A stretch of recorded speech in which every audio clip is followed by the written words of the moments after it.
Welcome back to a brand new season of Breaking Bread. We've been away for a while, and as you can see, we're in a new kitchen, and that's because I got transferred to Williamsburg. And this season is going to be very special. This season we have a lot more chefs, and we're going to be exploring all parts of the city and really going around to see all the different food establishments and restaurants that make our city great. This season is going to be extra special because we're going to focus on food, faith, and family. And those three F's really make us a family. And in this diocese, we have a large family. And on this episode and this season of Breaking Bread, we'll be bringing many of those people on our show. On today's episode of Breaking Bread, we have Liz Faublas from Net TV's Currents. She's the anchor, and I think you all know her. But she'll be sharing some of her passion, not only for journalism, but also for food. So stay tuned.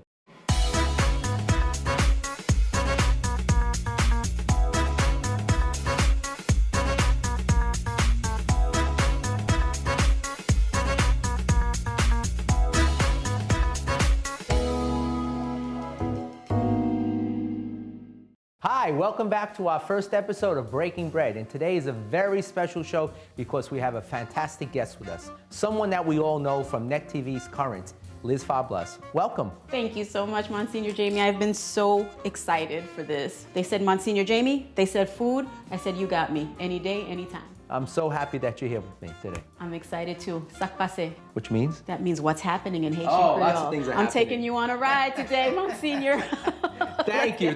You also have a passion for food, I understand. I do, besides loving to eat. But we have just started, my family and I have just started this tradition now where we all meet once a month at any restaurant within the area of our house because like you've been saying throughout the show, last season, this season, we have lost sight of the fact that family and food and get-togethers are so important. So we all sat down one day, it was around Christmas, and we said, you know what, let's start a tradition where no matter what we are doing, we're gonna find a day to sit down and have a meal together, and it has made such a big difference in the way our family interacts. That's so important because today people just don't sit down and have dinner. No. I know when I was growing up, we had dinner every day together and we would talk about what happened during the day, you know, we connected with one another.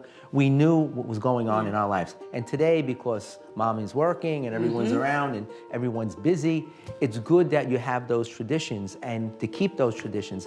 Now, if they do it on a Sunday, it's a big thing, but to really set a time, and that's what food does. Yes. It brings the family together, it connects people, and you talk about life. And, you know, that's where our faith comes in too, you know, and how we share life with one another. So I think it's a great thing. Your parents come from Haiti, I understand. Yes, they immigrated from Haiti many years ago, both my mom and my dad, and they've been professional working people in the country for so many years. They raised me and my younger brother. And you were born here? We were both born here. Okay. I'm the favorite. Okay. I'm just nice letting to you know know that, yes. Now, parents say they never have favorites, though. My parents have said that I'm the favorite. I'm lying. They love us both, but My yeah. parents would say the same thing, but I don't want to tell my brother and sister. I tell my brother all the time. I got to keep them in check. But you know, I'm grateful to them. You know, they sacrificed a lot. When they got here, they made sure we had the best educations, the best homes. They taught us the social graces that we needed. So, you know, I'm in love with my family. That's great. I mean, I think, you know, coming from an Italian background, we had the same values and traditions. And I think most of the immigrants that come here today want that, you know. And I think food, once again, brings us together. Absolutely. And you know, it's also good because, you know, a lot of the foods that we eat and the recipes and the traditions connect us with those who have gone on before us, the past, Yes. and our roots. And that's so important to keep those traditions alive. And we connect with our loved ones through that. And then, you know, that's faith. I cling to culture. I cling to culture. My mom teaches me maybe once a month, again, how to prepare a dish that is just, you know, Haitian or considered a Haitian dish. And it's anything from something basic, like a cornmeal that's made with like a herring, or a black rice that's made with mushrooms, which I see you have here on the table. But to spend that time with my mom, having her show me, you know, the proper recipes, the settings and everything, and then we kind of talk, and we talk about life, and we talk about things that are going on with each other. I wouldn't give those moments up for anything in the world. And I know that's what you bring to this beautiful kitchen, and that's what you bring to these guests. This is such an important show because of that particular relationship that you forge with guests and with food. And what makes it so unique is that in Brooklyn, which incorporates Brooklyn and Queens and Dyson, we have people from all over the world. That's right. We have cultures from all over the world here. And by going out to the different ethnic restaurants and foods, we not only learn the food that we're going to eat, but we learn about their culture and their traditions. And the one thing that we do learn is that we have so much in common. You know, in the world in which we live is always about negativity and what separates us and divides us. But there's so much food. When you think about it, it's the basic foods of life. It's the staple foods. How we prepare it differently, but it's truly, it brings the family together. And we see how every family had those same values for food and tradition and family. We learn from each other. Yes. I know, I'm so proud to say that I'm from the Diocese of Immigrants. When we talk about it on our news program, Currents News, when we bring in different guests, you've been a guest on the show many a time. It is very familial. It is a point of pride for all of us, not just here in Brooklyn and Queens and throughout the other, you know, boroughs as well.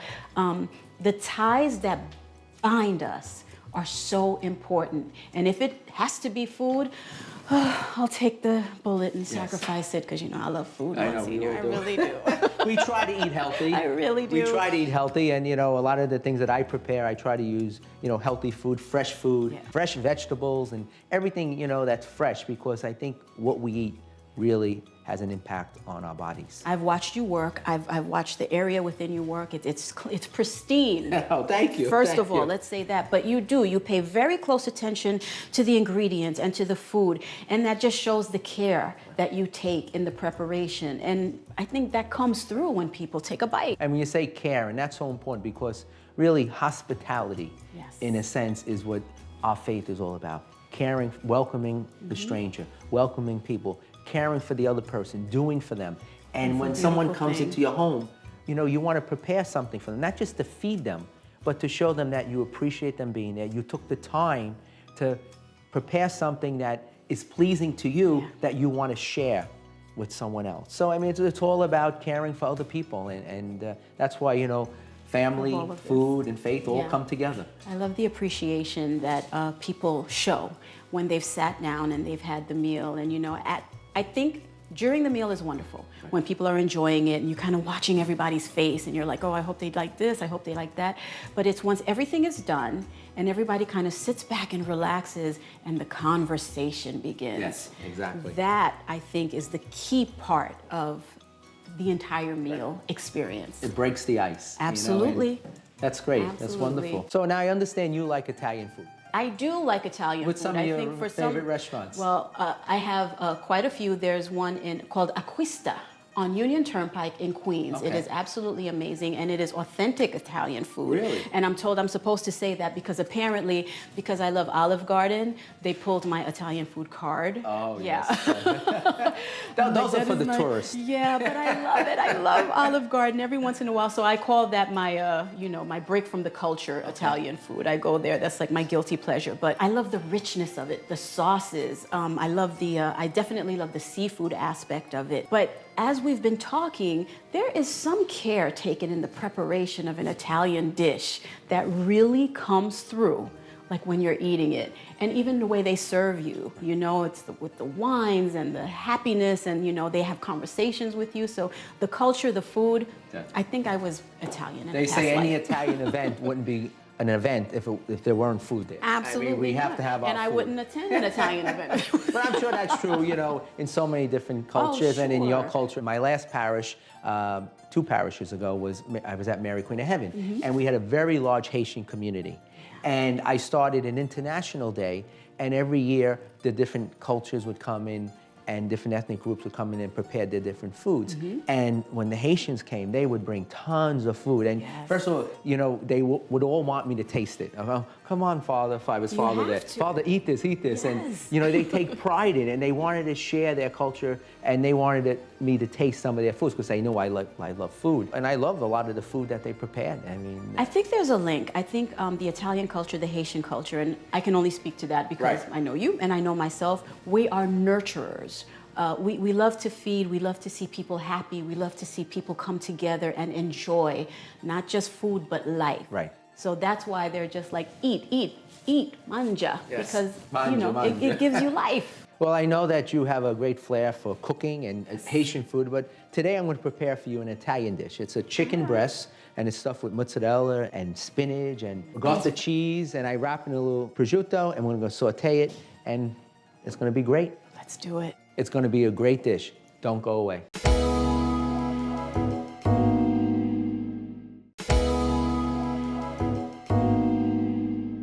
Welcome back to Breaking Bread. I'm here with Liz Faublas from Currents TV, and we're preparing a chicken breast, and it's being stuffed with ricotta cheese and mozzarella and spinach with a mushroom masala wine sauce. All right, I can't wait to dig in. So we're gonna start this preparation. I have a piece of chicken in the fridge. Okay. Would you get that for me? I absolutely Thank you. will, sure. Ah, You found it? this is a nice Okay. fridge. A lot of food in there. Yeah, pretty stocked.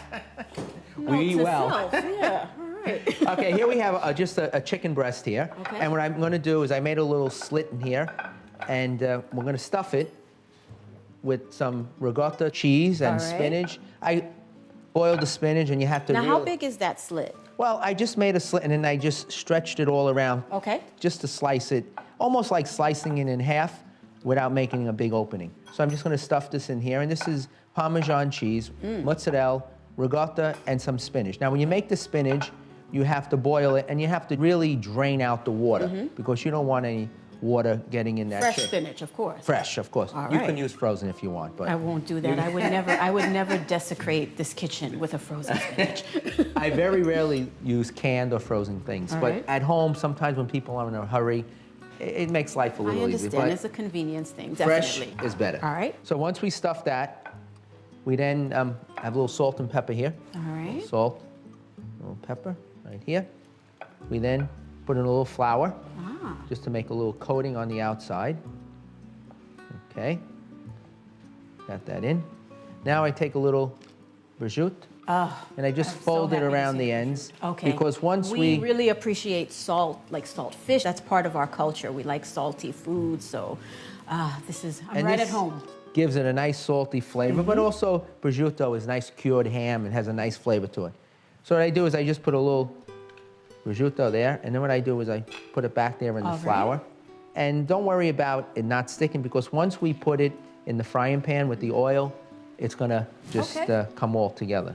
So shake off the excess flour, and we'll put this dish right here. Okay, now we'll just put this in the pan and Okay. So basically, you're going to trust me with hot oil, but you wouldn't trust me with a knife. yes. Okay. You got All right. it. Suit yourself. We work well Okay. together. All right. Okay. I see there's two in here, so I'm just going to put Yes. this one right next to it. Put Okay. that right in there. Duck for cover. All right. Okay. All right.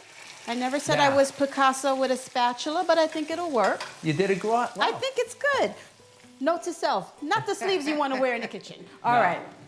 Maybe an apron. Maybe an apron. Next time I'll get an apron. So now what you did over there was I had in the pan, I sauteed some olive oil And it looks so good. and some shallots. Yes. Okay. I just sauteed them and some onions.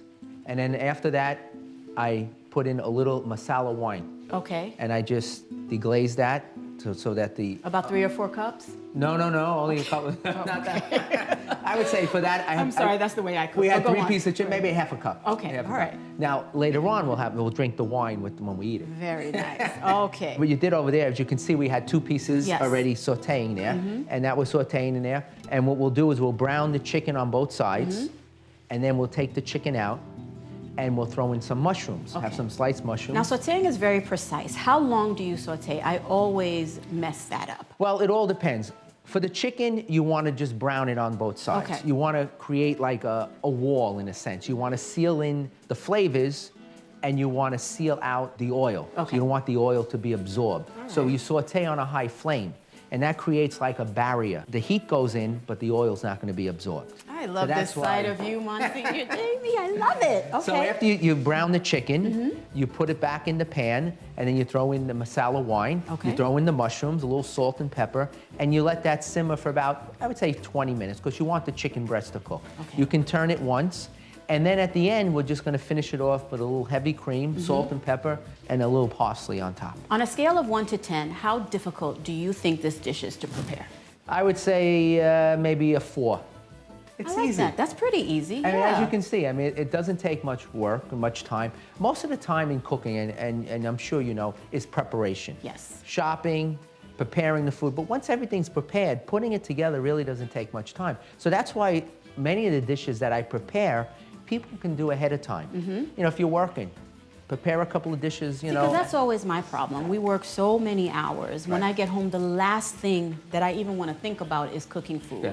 So pre-preparation, you think, is like the best thing? Oh, sure. Okay. Everything's ready, pop it in the refrigerator. When you're ready, just pop it out. All right. So, So you'll be over tonight at what time? I would say about 7:30. Sweet. Okay. I'll bring the wine. But we digress.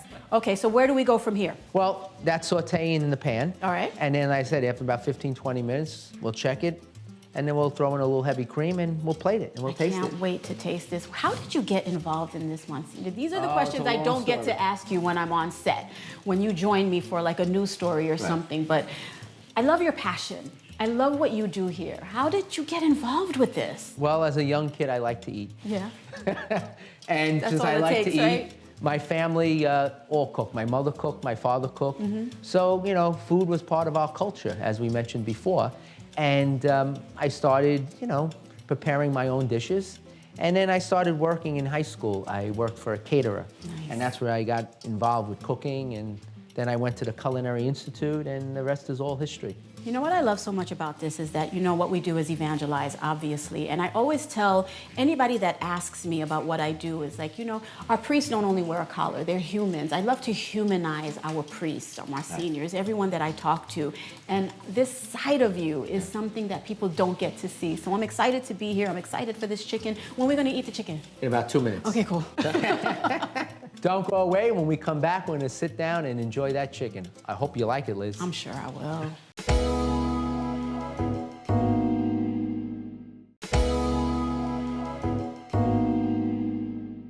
Welcome back to Breaking Bread. This is the best part of the show. Yes. I'll be plating the chicken right here. That has been sauteing for about 20 minutes, 25 minutes. That looks amazing. And we just finished it off with some heavy cream, a little salt and pepper. Monsignor, while you weren't looking, I poured a little extra wine in there, just in Oh. case. Yeah. That cannot hurt. Can only make it taste better. I think you could become my sous chef. I would like that. Let's talk. I'll have my people call your people. But you have a new show coming out yourself, right? I do. We have season 2 of a new show called The Other 99 Times. I'm really excited about it. It kind of just fits into what you do here. It's about appreciating the good in life. Stop paying attention to the one time things go wrong and start appreciating the 99 times things go right in your life. I love including that. with food. I Yeah. love that because, you know, there's so much good that goes on. Absolutely. And whenever we have a big celebration or a fundraiser and we're helping children or people, I said, this is where the news should be. That's right. And they're never there. It's always the negative stuff. So I think that's a great concept and a great show. That's what I love about this show. That's what I love about our show. We definitely try to put the positive stuff forward. Do you see that I really want to dig into this chicken? Yes. So now before you do that, I'm just going to finish it off with a little Okay. fresh This does parsley. look fantastic. Monsignor Jamie, my goodness, you could see all the love that you put in there. Let me know how you like I it. definitely will. All right, let's go. I'll never wear sleeves again when I cook. Not in the kitchen. Not in the kitchen. I want you to know before I take a bite of this, I didn't wear any Spanx. Oh, really? That's right. I wanted to be able to enjoy this without any restrictions, so we'll try this. Oh, that's fantastic. Yes. Everything we talked about, the love, the passion. Oh, you can, the And the flavor just, simplicity. and the simplicity of it, but you taste every single ingredient, but all together, oh, it's wonderful. Oh, God, I'm happy I left the Spanx at home. I'm gonna eat this entire chicken. I want to make Wow. sure that you invite me over for one of your Haitian dishes. You absolutely have the invite of the century. You're coming to our house. Let's set a date. That sounds And good. you will Now, I have an know in the authentic Haitian, Haitian meal. culture, you use a lot of meat. You eat a lot of meat, right? Yeah, we're definitely carnivores. We eat a lot of meat, very spicy foods. Yes, I like spice. A lot of starch. We like our rices. We like our pasta. Right. Okay, Starches another and meat. shared. Exactly. So, but no, we definitely want to have you over because, again, it's something that we take great pride in. We take great pride in our dishes. I think a lot of people don't understand what we do. Fish, is something we Yes. love to prepare, like conch meat. We love that as well. We kind of go a little crazy with the bird type meats. Okay. I know some people prepare pigeon. I've never really had it. I kind of stay away Well, that's from a that. delicacy for the French. It is, and it could stay there because I personally can't do it. But my mom prepares it really well, you know. So you know what? To each his own. To each his own. Whatever satisfies you, whatever brings you pleasure, I say go for it. And I think if I come over and start tasting some of your dishes, we'll see that we have a lot more in common than people think. I don't even doubt it. I think we found that out today. I really do. So I'm excited for you to come over. We will set a date. I'm excited to come back here. Maybe next time we can prepare Great. a traditional Haitian meal. But you know, I had a really good time. And I would love to come on your new show, because I think that's a great idea. You are invited. We I don't want you get to enough be- of the good No, message we out don't. there. You have to be part of it. You have to be part of season 2. Again, it's a positive message. It's something that I try to do with my life. I'm also a stand-up comic. It's all about evangelizing. It's all about Yes. making people happy, making people laugh, and making people think about their blessings. So you're definitely a blessing. And what I like Thank you too for is having that me. with me, I'm doubly blessed because I can use my passion for food and my skills in my ministry. I love it. I mean, doing the show, but not only doing the eating. show, you know, as you know, I oversee futures in education. Yes. And all of the events that we have, organizing the dinners and the golf outings, and even hosting dinners myself. It not only brings people together, but it helps me in my ministry to raise funds to help the people that are in need in our diocese and to help many of the ministries in our diocese. You know, yourself, I mean, you have a passion for journalism, but Yeah. also cooking is, you know, you have a passion for cooking, and you make sure that you come together with your family and friends to do that. And Just that's- like you, Monsignor, I have a passion for what feeds the soul. Right. And I love that we share that with each other. The work you do with Futures in Education, it's all about helping. Right. You know, most of my favorite quotes have to do with, if you can't leave this life not having touched at least a single person, then you haven't truly succeeded. And I think that you do that with the work that you do. I'd love to believe that I do that with the work that I do. We And you do definitely it. with I mean, education. you bring all that good news to people. Yeah. You talk, you know, you let people know what's going on in the larger church, Yeah. you know, throughout the world and from Rome and everything else, which is great. But you know, it's funny you mentioned feeding the soul, because people say to me, how did you go from being a chef to being a priest? So I said it was simple. I went from feeding the stomach to feeding the soul, Yes. and they laugh. And it's the truth. And that's what this show is about: faith, food, and family. Yes. And I love it. I'm so glad you were here with us. Thank you, I hope you can Monsignor. come back again, I definitely will. and make sure you call me for your show. I will. Thank you. Absolutely. I hope you enjoyed this episode of Breaking Bread. This is just a preview of some of the new episodes we have this season. So make sure you tune in on the next episode of Breaking Bread. I'm Monsignor Jamie, and see you next time. Faith, food, and family, the 3 F's. And we touched upon all of that on our first episode of Breaking Bread. As you can see, Liz and I found out that we had so much in common by sharing a meal, by sharing our traditions, by sharing our recipes together. And I think that's what's missing in so many families. I think families don't come together, as we said, to share life, to talk about life, to share experiences. And when a family comes together, when friends come together to share a meal, to share a recipe, it helps people connect with one another. I hope that this season of Breaking Bread will help all of us come together by sharing faith, family, and food. See you the next time on Breaking Bread.